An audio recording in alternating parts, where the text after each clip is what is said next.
Hi friends, ഇന്നിപ്പോൾ നിങ്ങളോട് സംസാരിക്കാൻ പോകുന്ന വിഷയം ഞാൻ പറഞ്ഞില്ല, ഒരു ടാറ്റ ഐറിക്സും ഒരു ടാറ്റ സിപ്പ് മാജിക് ഏസ് എന്ന് പറഞ്ഞുകൊണ്ട് ഒരു വണ്ടി ഉണ്ടായിരുന്നു. ഒരെണ്ണം നമ്മുടെ അനിയന് ഓടിക്കാൻ കൊടുത്തു. അത് പുള്ളി കുറച്ചാൾ ഓടിച്ച് കഴിഞ്ഞപ്പോൾ ആ വണ്ടി പുള്ളിക്ക് വേണമെന്നും പറഞ്ഞുകൊണ്ട് അങ്ങനെ പുള്ളി ആ വണ്ടി ഓടിച്ചു. എന്നിട്ട് കുറച്ചാൾ കഴിയുമ്പോൾ ആ വണ്ടി വിറ്റു.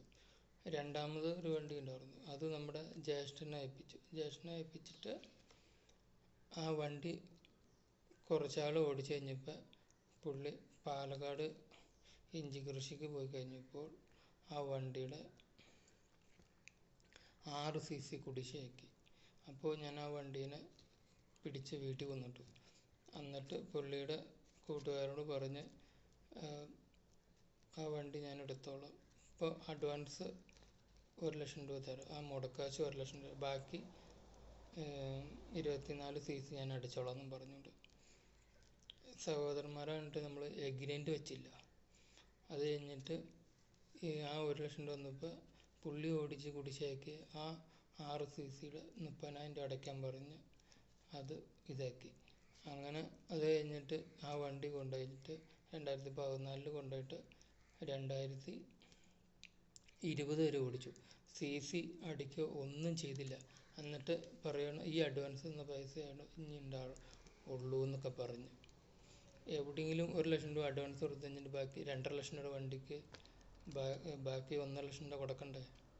അത് കഴിഞ്ഞിട്ട് ഇതൊന്നുമില്ലെന്ന് പറഞ്ഞ് അത് കഴിഞ്ഞിട്ട് ഓടിച്ചിട്ട് ഇവർ 2020 എൻജിൻ പൊളിഞ്ഞിട്ട് വീട്ടിൽ കയറ്റിയിട്ടു. അത് കഴിഞ്ഞിട്ട് എല്ലാ വർഷവും അവർ ടാക്സ് ഇല്ലെന്ന് പറഞ്ഞുകൊണ്ട് 200 രൂപ അടിച്ച്. അത് കഴിഞ്ഞിട്ട് ആ വണ്ടി കേസ് കൊടുത്ത് കോട്ടപ്പടി പോലീസ് സ്റ്റേഷനിൽ കേസ് കൊടുത്തിട്ട് ആ വണ്ടി ഞാൻ വീട്ടിൽ കൊണ്ടുപോയിടാൻ പറഞ്ഞു. അപ്പോൾ ആ വണ്ടി അവിടെ നിന്ന് മാറ്റിയെന്നും പറഞ്ഞുകൊണ്ട് RTO ഓഫീസിൽ നിന്ന് വന്ന കള്ളസാണിത്. 6,000 രൂപ ഒക്കെ 6,000 രൂപ എടുത്തതിന് എന്നെ കാരണം പറഞ്ഞ ആ വണ്ടി അവിടെ കിടന്ന വണ്ടി വേറൊരു സ്ഥലത്തേക്ക് മാറ്റിയെന്ന് അവരോട് പറഞ്ഞില്ല എന്ന് പറഞ്ഞ് ഈ പൈസയൊക്കെ നമ്മൾ എവിടെ നിന്നാണ് അടയ്ക്കുന്നത്?